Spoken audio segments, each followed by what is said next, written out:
جن کو انہوں نے خالصہ سرکار ڈکلیئر کر کے ان لوگوں پہ اس ایریے پہ آباد کیا جا رہا ہے. تو وہ بھی ایک بہت بڑا ایسا ایک فراڈ کر رہے ہیں جو کہ مقبوضہ کشمیر کے اسپیشلی جو لوگ ہیں ان کے لیے ایک لمحہ شکریہ ہے اور ہمارے لیے اس سے بھی زیادہ ہے. تو ہم آخری ہفتوں سے ان کا اس دہشت گردی پہ نوٹس لانے کی اپیل کرتے ہیں, خصوصاً جب وہ ہمارے نوجوانوں کو شہید کرتے ہیں. پہلے تو انہوں نے ہمارے بہت ہی کم سن نوجوانوں کو شہید کرنا شروع کیا, ان کے پلیٹ گن استعمال کر کے ان کی آنکھیں ضائع کی, ان کے دیگر اعضاء ضائع کیے. اس طرح آپ یہ چاہتے ہیں کہ کسی طرح اپنا مودی کا جو مشن ہے یہ نامکمل ہو اور مقبوضہ کشمیر میں ہماری کشمیر کو آزادی ملے اور ہم گھر بار ایک کشمیر ہو جائے. صحیح. صدر آزاد کشمیر بیرسٹر سلطان محمود چودھری نے برطانوی جو پارلیمنٹ ہے اس کا دورہ کیا ہے, اور اس دوران جو وہاں کے ممبر تھے انہوں نے جو کشمیر کی حق خود ارادیت ہے اس حوالے سے بھی بات کی ہے, اور انہوں نے مکمل سپورٹ کی یقین دہانی کروائی ہے. شیخ عبد المتین صاحب, آپ سے میں جانوں گا کہ کیا سمجھتے ہیں کہ جو یورپین کنٹریز میں جا کر ہم آواز بلند کرتے ہیں اس کا اس تمام تر سچویشن پر کتنا اثر پڑتا ہے؟ دیکھیں, ہمیں اصل میں تحریک کی آزادی کو دیکھنا ہے. اس کا پہلے جو ہے ایک ہسٹری ہے, بیک گراؤنڈ ہے. وہ بیک گراؤنڈ کیا ہے؟ وہ یہ ہے کیونکہ اقوام متحدہ میں قراردادیں موجود ہے. اس کا مطلب ہے کشمیر کا جو مسئلہ ہے یہ کوئی دو طرفہ مسئلہ نہیں ہے. نہ یہ مسئلہ بھارت اور کشمیریوں کا ہے, نہ یہ ہندوستان اور پاکستان کا مسئلہ ہے, بلکہ یہ مسئلہ جو ہے یہ ایک بین الاقوامی مسئلہ ہے. اب جب ہم قربانیاں دیکھ رہے ہیں مقبوضہ کشمیر کی, کیونکہ اگر میں آپ کو اس وقت راجہ صاحب بات کروں گا, اور حقیقتاً یہ ہے کہ مقبوضہ کشمیر میں اس وقت سانس لینا بھی مشکل ہے, کیونکہ پوری جو ہے نا یہ جو ہماری ہے مقبوضہ کشمیر اس کو سیز کیا گیا ہے, یعنی مقبوضہ کشمیر کو تبدیل کیا گیا ہے ایک بڑے جیل خانے میں. اور اس کے علاوہ اگر ہم دیکھیں گے میڈیا کے حوالے سے تو وہ آلریڈی وہاں پہ ہر لحاظ سے پابندی ہے. یعنی یونائٹڈ نیشن کے جو آرٹیکلز ہے جس میں فریڈم آف سپیچ ہے, فریڈم آف پریس ہے, اور باقی جو جتنی بھی آزادی رائے کا وہاں پہ لکھا گیا ہے وہ سب سلب کیا جا رہا ہے مقبوضہ کشمیر میں. اب جو سب سے بنیادی بات ہے جو آپ نے بھی بات کی وہ یہ ہے کہ مقبوضہ کشمیر کی جو صورتحال ہے وہ اس طرح انٹرنیشنلائز نہیں ہو رہی ہے. اس کی بنیادی وجہ مقبوضہ کشمیر کے عوام نہیں ہے, وہ اپنا جو حصہ ہے وہ ڈال رہے ہیں اور اپنے خون سے ڈال رہے ہیں. تو لیکن جو بھی آپ نے بھی یعنی بات کی ہے بیرسٹر صاحب کی, جو بھی کوئی کوشش ہو رہی ہے یعنی انٹرنیشنل پلیٹ فارم میں مقبوضہ کشمیر کے حوالے, ہم اس کو سراہتے ہیں, لیکن یہ بہت ناکافی ہے. جو قربانیاں ہم دیکھتے ہیں, جو وہاں پہ ہم صورتحال دیکھتے ہیں, ہم اس کو اس طرح انٹرنیشنلائز نہیں کر سکے. تو امید کریں گے کہ انشاءاللہ وہ دن دور نہیں جب کشمیریوں کی جو قربانیاں ہیں مطلب لازوال قربانیاں ہیں, انشاءاللہ یہ رنگ لائے گی, کشمیر آزاد ہوگا. لیکن ہمیں کشمیر کو دیکھنا ہے, وہ ٹوٹلٹی میں دیکھنا ہے. ہمیں صرف ایک محاذ پہ نہیں دیکھنا, ہمیں ڈپلومیٹک محاذ بھی دیکھنا ہے, ہمیں اس کا ہیومن رائٹس محاذ بھی دیکھنا ہے, ہمیں اس کا پولیٹیکل محاذ بھی دیکھنا ہے, ہمیں اور بھی محاذوں کو دیکھنا ہے, اور ہمیں ہر محاذ پہ ایکٹیو رہنے کی ضرورت ہے. تب ہم کشمیریوں کی جو ہے یعنی داد رسی کر سکتے ہیں اور اپنا حق ادا کر سکتے ہیں. جی, آپ نے بالکل وجہ کہا. World forum for piece and justice کے چیئرمین ڈاکٹر غلام نبی فائی نے بھی اس حوالے سے بھی کہا ہے کہ بھارت نے کشمیریوں کے تمام حقوق سلب کر رکھے ہیں. یہ صرف کہنے کی حد تک ہے. دیکھیں, اگر ان کے انٹرنیشنلی سطح پر بھی اگر لوگ آواز اٹھا رہے ہیں تو کیا یہ نیریٹو جو بنتا ہے یہ صرف ایک زبان کے کہنے تک ہی ہے یا کوئی اس کی امپلیمنٹیشن بھی ہے؟ دیکھیں, میں آپ کو بتاؤں گا, یہاں تک ہم جب دیکھتے ہیں کہ میں نے آپ سے گزارش بھی کی ہے کشمیر کا مسئلہ جو ہے, اب جب ہم دیکھتے ہیں جو یعنی اقوام عالم پہ ذمہ داری عائد ہوتی ہے وہ کیا ہوتی ہے؟ وہ یہ ہوتی ہے کہ وہ مساوات کے ساتھ چلے اور جو یہ ہیومینٹی کا سبق دیتے ہیں تو اس کا مطلب ہے جتنے بھی ہیومنز ہیں ان کے ساتھ ایک جیسا سلوک کیا جانا چاہیے. لیکن میں آپ کو بڑے مطلب نا یہ جو الفاظ ہیں میرے مطلب مایوسی تو نہیں ہے, لیکن جب ہم دیکھتے ہیں تو اس کو کیا لفظ آپ استعمال کر سکتے ہیں, کون سا ورڈ دیکھ سکتے ہیں, تو مایوس کن ہر لحاظ سے ان کا جو کردار ہے. کیونکہ کشمیر کے حوالے سے جو ہے ہیومن رائٹس کمیشن کی جو ہے 2 رپورٹس بھی واضح ثابت یعنی سامنے آئی ہے جس میں کہا گیا کہ ہائیسٹ لیول پہ انسانی حقوق کی پامالیاں ہوئی ہے. اس کے علاوہ جب ہم دیکھتے ہیں یونائٹڈ نیشن سیکورٹی کونسل کی یعنی 18 قراردادیں کشمیر کے حوالے سے پاس ہوئی ہے, اور خاص کر جو یہ بھارت اس وقت مقبوضہ کشمیر میں جو میں نے آپ سے پہلے بھی کہا ہے کہ ہم ہر لحاظ سے اس کی دہشت گردی کا شکار ہو رہے ہیں. تو اور یہ جو ڈیموگرافک چینجز ہے, یہ جو زمین جو ہمارا زمین ہے, ہمارا علاقہ ہے, اس پہ قابض ہے, یعنی آکوپیشن بھارت کی اس وقت ہر لحاظ سے ہے. تو ہم انٹرنیشنل لیول پہ بین الاقوامی برادری سے یونائٹڈ نیشن کو کہتے ہیں کہ اگر آپ کو اپنا وجود برقرار رکھنا ہے, اگر آپ یہ جو درس دیتے ہیں مساوات کا, پیرٹی کا, یعنی انسانیت کا, تو پھر آپ کا یہ دوہرا یعنی معیار مقبوضہ کشمیر میں کیوں ہے. اس لیے ہم کبھی کبھار سمجھتے ہیں کہ جو ہم کشمیری ہیں, کیا ہم شاید انسانی نہیں ہیں یا ہمارا خون سستا ہے. تو اس لیے ہم امید کریں گے کہ وہ اپنی ذمہ داریوں کو نبھائے. اگر نہیں نبھایا تو لیگ آف نیشن ہمارے سامنے ہے, جو ایک وقت میں ایک پلیٹ فارم تھا, لیکن اس کا وجود اس وقت کسی جگہ نہیں ہے. اسی طرح ہم سمجھتے ہیں اگر مساوات کے ساتھ اور پیرٹی کے ساتھ کام نہیں کیا گیا تو میں سمجھتا ہوں یونائٹڈ نیشن کا بھی حال ایسا ہی ہوگا. صحیح. کیا کشمیریوں کا خون اتنا ہی سستا ہے؟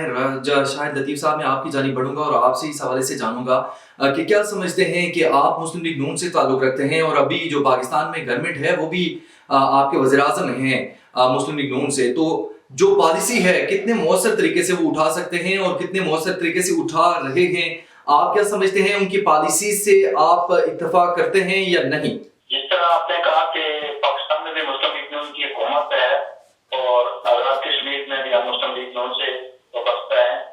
اب دیکھا جائے تو پاکستان اپنے معاشی حالات کی وجہ سے اس لحاظ سے وہ کام نہیں کر سکا اپنے سفارتی سطح پہ, کیونکہ بڑے عرصے سے پاکستان میں انارکی پھیلی ہوئی ہے, جس کی وجہ سے ابھی مسلم لیگ نون کو چند ماہ ہوئے ہیں جو انہوں نے اقتدار سنبھالا ہے, لیکن وہ کوئی بہتر پیش رفت کرنے کے پوزیشن میں نہیں ہے.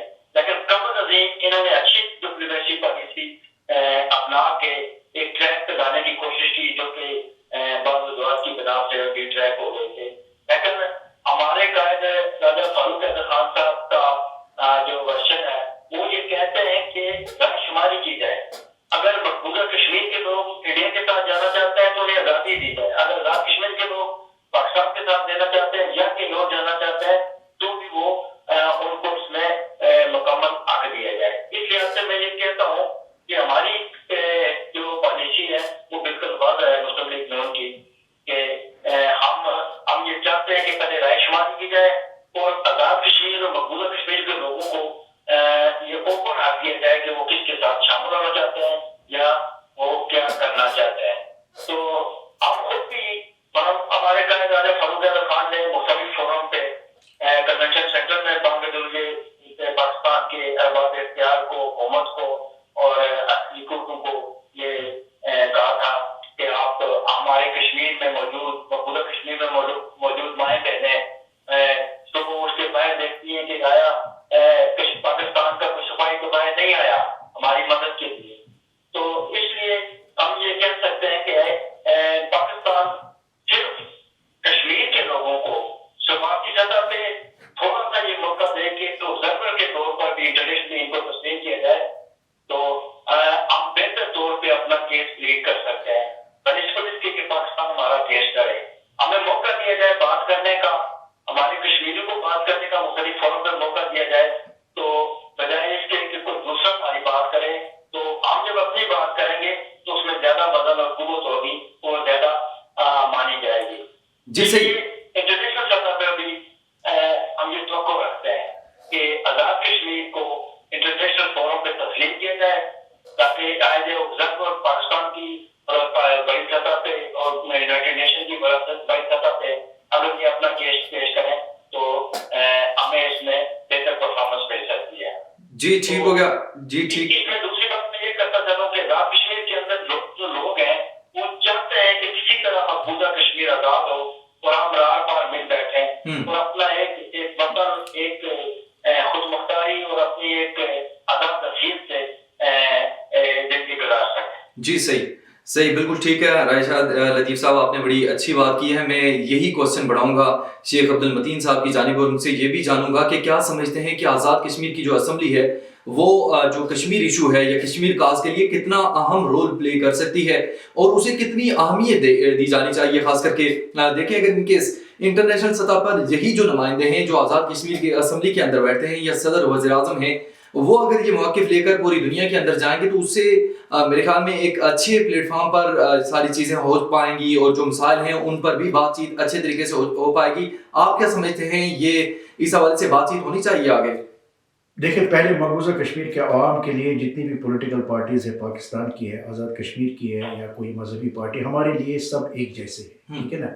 اور اس کے ساتھ جو مقبوضہ کشمیر کے حوالے سے بات کریں گے، آپ کو آگے بڑھائیں گے تو ہمارے ہاتھ ان کے لیے دعا کے لیے ضرور اٹھیں گے یا اٹھتے ہیں، ٹھیک ہے. جہاں تک اب تعلق ہے جو آپ کا سوال ہے کہ کیا کرنا چاہیے، کس طرح ہونا چاہیے، جس طرح بھی راجہ صاحب نے بھی بات کی ہے، دیکھیں میں آپ سے یہی گزارش کر رہا ہوں کہ جو کشمیری ہے جو اپنی قربانی کا حصہ دے رہے ہیں، ہمیں ایک مضبوط جو ہے پالیسی کی ضرورت ہے، اور اس کی پھر پالیسی کی کیا ہونی چاہیے، اس کی کنٹینیوٹی ہونی چاہیے. نہیں شیخ صاحب، اس حوالے سے میں جسٹ آپ سے یہ جاننا چاہوں گا کہ کیا دیکھیں جو لوگ ہیں آزاد کشمیر کے، جو مسائل سے آپ واقف ہیں، جو مسائل سے آزاد کشمیر کے لوگ ان بھائیوں کے لیے واقف ہیں، یہ مسائل اچھے طریقے سے فارن میں جا کر یا انٹرنیشنل طور پر اجاگر اچھے طریقے سے کر سکتے ہیں، یا ایک وہ لوگ کہ جنہیں اس ایشو کے حوالے سے نہ پتا ہو وہ اچھے طریقے سے ان لوگوں کو بتا سکتے ہیں؟ میں اسی طرف آنا چاہتا تھا کہ اصل میں جو بات آپ سے کرنا چاہتا ہوں، کیونکہ میں پہلے اب اسی بات پہ آؤں گا، میں اسی کو اس میں سمیٹ کے اس طرف آنا چاہتا ہوں. جی قدرتی بات ہے جن کا کیس ہے تو وہ مضبوطی کے ساتھ کیس کو آگے کر سکتے ہیں، اور آپ کے لیے انٹرنیشنل لیول پہ بھی وہ آپ کو تب سنیں گے جب کشمیری فیس آگے ہوگا.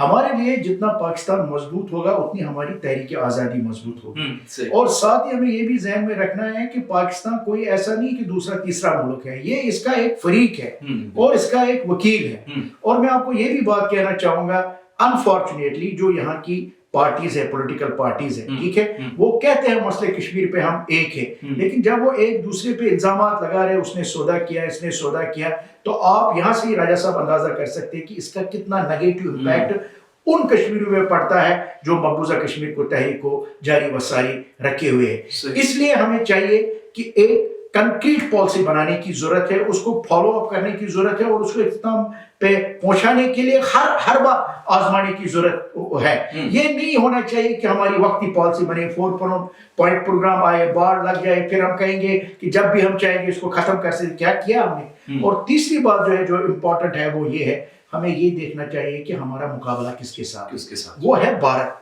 جو کہ چانکیا کا فالوور ہے، جو پنتیرے بدلنے میں دیر نہیں لگاتا، اور وہ صرف ٹائم گین کر رہا ہے، اور وقت نے اب ثابت کر دیا ہے کہ بھارت نے جو بھی یہ ڈونگ رچا ہے، کسی وقت نیگوشیشن کا، کسی وقت یاترا کا، کسی وقت یہ ٹریڈ کا، وہ صرف اپنی پالیسی کو فالو کر. یہی تو ہم کہہ رہے ہیں کہ پاکستانیوں سے اس کو دیکھنے کی ضرورت ہے کہ پالیسی بنانی چاہیے، long term policy, short term policy. اب آپ دیکھیں بھارت نے کیا کیا، 370 آرٹیکل بھی ختم کیا، 35A کو، یعنی وہ بڑھ رہا ہے. اور انہوں نے کیا کیا، ان کے جو ایجنڈا ہے جو اس وقت وہاں پہ بی جے پی جو ذہنیت ہے وہاں پہ جو اقتدار میں، وہ کہہ رہا ہے کہ ہمارا ٹارگٹ آزاد کشمیر ہے. تو ان کو تو یہاں پہ یہ وہ کامیاب نہیں ہوں گے انشاءاللہ. مگر آپ دیکھ لیجیے ان کا جو ایجنڈا ہے، انہوں نے 2-3 باتیں کی ہے. انہوں نے یہ جو بابری مسجد کے حوالے سے کیا، انہوں نے کیا وہ پریکٹیکلی انہوں نے کہا 370 آرٹیکل کو ہم ختم کریں، انہوں نے کیا. اب ان کا تیسرا جو ہے وہ آزاد کشمیر کا ہے. تو ان کے جو یہ عزائم ہے یہ خاک میں ملیں گے. اس لیے ہمیں راجہ صاحب ایک مضبوط پالیسی بنانے کی ضرورت ہے. صحیح ہو گیا. راجہ شاہد لطیف صاحب، آپ سے کچھ آزاد کشمیر کے مسائل کے حوالے سے بھی جانوں گا کہ مسلم لیگ نون کو بری طرح شکست ہوئی ہے پریویس الیکشن میں، تو کیا سمجھتے ہیں کہ راجہ فاروق حیدر صاحب کو صدارت سے ہٹایا گیا ہے مسلم لیگ نون کی، تو یہ تمام تر اس کی وجہ سے ہوا ہے؟ آپ کتنا سمجھتے ہیں کہ ابھی شاہ غلام قادر صاحب کے انڈر جو صدارت ہے کتنی فعال ہے مسلم لیگ نون آزاد کشمیر کے اندر؟ جہاں تک آپ کا کہنا ہے کہ مسلم لیگ کو شکست ہوئی ہے، تو اس میں ذرا میری رائے مختلف ہے. مسلم لیگ نے جہاں بھی شکست کھائی ہے ان کو اس کے اپنے امیدوار نے شکست دی ہے. یعنی ہمارے مقابلے میں جہاں مسلم لیگ کا ایک امیدوار تھا، اسی کے مقابلے میں دوسرا مسلم لیگ کا امیدوار ہونے کی وجہ سے شکست کھائی ہے. اگر ہم ووٹوں کی شرح دیکھ لیں تو مسلم لیگ نے 6 لاکھ ووٹ حاصل کیے ہیں، جبکہ دیگر جماعتوں نے ان سے کم ووٹ حاصل کیے ہیں. پیپلز پارٹی نے اور حکمران جماعت نے بہت کم ووٹ، انسٹیٹیوٹ کی جیسے بہت کم ووٹ حاصل کیے. اس لیے یہ کہنا کہ شکست کی وجہ کوئی راجہ فاروق حیدر ہے یا کوئی ہے، یہ نہیں ہوتا. البتہ راجہ فاروق حیدر صاحب نے یہ کہا ہے کہ شکست کو تسلیم کرنا بڑا مشکل کام ہوتا ہے، تو میں وہ بھی تسلیم کرتا ہوں. تو دوسری بات یہ ہے کہ کا کوئی اچھا نہیں ہے، بلکہ راجہ فاروق حیدر خان صاحب غیر افغان مسلم لیگ نون کے صدر ہیں اور بڑے اہم کام انہوں نے اس میں کیے ہیں تحقیقی لحاظ سے، مثلاً تعلیمی ترمیم ہو گئی، آزاد کشمیر کے اندر ختم اپنا ایکٹ پاس ہوا، رسول اللہ صلی اللہ علیہ وسلم کا ختم النبیین کا ایکٹ پاس ہوا، پھر بزرگ خواتین اور باجن کے اوپر 60 سال سے اوپر تھی ان کے لیے پینشن کا قانون پاس کیا گیا، چائلڈ ابیوز کے لیے قانون پاس کیا گیا، ڈیولپمنٹ تاریخی ڈیولپمنٹ ہوئی ہے. صحیح. اس لحاظ سے کہنا کہ راجہ فاروق حیدر کے دور میں تاریخ صاف ٹائم گزرا ہے. ٹھیک ہو گیا. شکایت تو مگر اس سے پچھلی دفعہ پیپلز پارٹی ایک سیٹ لے کے حکومت میں آئی تھی، تو یہ ایک رواج بھی بن چکا ہوتا ہے کہ حکمران جماعت کو بہت کم سیٹیں ملتی لیکن اس کے باوجود حکمران جماعت میں اچھی پوزیشن حاصل کی ہے. ٹھیک. تو دوسرا اس دوران حکومت پاکستان کی بھرپور مداخلت رہی ہے، قانون کے وزراء آزاد کشمیر کے اندر پیسے بانٹتے ہوئے پکڑے گئے، مختلف جلسے جلوسوں میں انہوں نے مختلف کاروائیاں ڈالی، مختلف ایسے لوگوں سے انہوں نے کٹ شروع کیا. تو انہوں نے ایسے اقدامات کیے جن کی وجہ سے کچھ مثلاً ہمارا جو امیدوار آنے والا ہے وہ سیکنڈ نمبر پہ بہت کم مارجن سے آ رہا ہے. یعنی یہ نہیں کہ تھرڈ اور فورتھ نمبر پہ گئے ہیں، ہمارا سیکنڈ نمبر پہ ہے تو بہت کم مارجن سے وہ آ رہا ہے. تو جہاں تک موجودہ صدر شاہ قادر صاحب کی صدارت کا ہے تو انہوں نے بہترین انتظامی امور کے لحاظ سے، کیونکہ اختیارات تو حکومت میں جا کے ہوتے ہیں، انتظامی اختیارات اس وقت ملتے ہیں، لیکن سیاسی اختیارات کے لحاظ سے بھی شاہ قادر نے اپنا اچھا وقت گزارا ہے اور اچھی تنظیم سازی انہوں نے اس وقت تک یونین کونسل وارڈ اور حلقے کی سطح پہ اور بعض جگہ ضلع کی سطح پہ بھی مکمل ہو چکی ہے. صرف مرکزی سطح پہ وہ کچھ وجوہات کی پاکستان میں معاملات کی وجہ سے مکمل نہیں سکا. تو اوورآل شاہ قادر صاحب کی بھی صدارت جو ہے وہ بہترین ہے. ٹھیک ہو گیا. کشمیر کمیٹی کے چیئرمین کے حوالے سے شیخ صاحب میں آپ سے جانوں گا کہ اس حوالے سے بتائیے گا کہ میں یہ سمجھتا ہوں کہ کشمیر کمیٹی کا جو چیئرمین ہے، کیا آپ سمجھتے ہیں کہ اسے نمائندگی وہاں اس ایریا سے دینی چاہیے کہ جہاں سے یہ لوگ اس ایشو کو اچھے طریقے سے آگے بڑھا سکیں؟ تو آپ کیا سمجھتے ہیں کہ کشمیر کمیٹی کا چیئرمین کسی ایسے نمائندگی کو ہونا چاہیے کہ جو آزاد کشمیر یا مقبوضہ کشمیر سے ہو، مثال کے طور پر حریت رہنما؟ تو اس حوالے سے میرا اپنا ایک موقف ہے کہ وہ اسی ایریا سے ہونا چاہیے. تو آپ کیا کہیں گے اس پر؟ دیکھیے، میں نے آپ کو پہلے بھی گزارش کی ہے کہ کشمیر کے حوالے سے ہماری ایک واضح پالیسی بنانے کی ضرورت ہے. ٹھیک ہے نا؟ قدرتی بات ہے، افیکٹ اس کا ہوتا ہے جس کو پتا ہو کہ مسئلہ کشمیر کیا ہے، وہ فیس ہمیں آگے کرنا چاہیے، یعنی کشمیری فیس جس کو سننے کے لیے انٹرنیشنل لیول پہ لوگ تیار ہو. تو اس لیے میں سمجھتا ہوں کیونکہ ہم نے پہلے بھی یہ سجیشن دی ہے، جو ڈپٹی فارن منسٹر ہے اس کو کسی کشمیری کو بنایا جائے تاکہ وہ اسی کو مسئلہ کشمیر کے حوالے سے ایکٹیو رہے. تو اس لیے بہت سارے اسٹیپس اٹھانے کی ضرورت ہے. تو اگر ہم وہ اسٹیپس اٹھائیں گے تو انشاءاللہ جو ہماری تحریک ہے مضبوط سے مضبوط. ابھی جو پی ڈی ایم کی حکومت ہے، اس حوالے سے آپ انہیں کوئی پیغام دینا چاہیں؟ پولیٹیکل پارٹیز ہے، ٹھیک ہے، اپنی سیاست آپ کر لیجئے جو بھی ہے، ٹھیک ہے نا، لیکن خدا رہا جب کشمیر کا مسئلہ آتا ہے اس میں ایک دوسرے پہ جو الزامات لگاتے ہیں، ایک دوسرے کو آپ غدار کہتے ہیں، اس کا ایک بہت بیڈ افیکٹ پڑتا ہے. تو اس لیے اس چیز کا خیال رکھا جائے اور اپنا جو آپ کا یہ مینیفیسٹو ہوگا الیکشن کا، ٹھیک ہے، پاکستان کے الیکشن جو ہے وہ اپنے ہیں، ان کے ہیں، میں نے آپ سے پہلے بھی گزارش کی، لیکن کشمیر کو ترجیح دینا. آپ اپنے مینیفیسٹو میں کشمیر کا مسئلے کو ضرور رکھ لیں. ہم دیکھتے ہیں کہ کشمیر کے مسئلے کے حوالے سے بات ہی نہیں کی جاتی ہے. تو اس لیے ہم امید کریں گے کہ پاکستان کی جتنی بھی پولیٹیکل پارٹیز ہیں وہ اپنی سیاست خود کرے، جو بھی ان کی اپنی مرضی ہے. 30 سیکنڈ میں آخری پیغام دیجیے گا کشمیر کے حوالے سے اور کشمیر میں جو پرابلمز ہیں اس حوالے سے. میں کشمیر کے حوالے سے یہ کہنا چاہوں گا کہ انشاءاللہ ہم مایوس نہیں ہیں اور ایک وقت آئے گا کہ ہم مقبوضہ کشمیر کو آزاد کروا کے ان لوگوں کے تعاون سے ہمیں سے آزاد راہ پار ایک کشمیر بنائیں گے. جہاں تک باقی معاملات کا تعلق ہے اس میں یہ حکومت میں تمام سیاسی جماعتوں کو ایک پلیٹفارم ہو کر کشمیر کے بارے میں مشترکہ رائے متحدہ کی ایک ہی بات کرنی چاہیے تاکہ ہمارے جو پیغام ہے یا ہمارے جو گفتگو ہے یا ہمارا جو ورشن ہے اس کو پوری دنیا اڈاپٹ کرے اور اس کو مانے.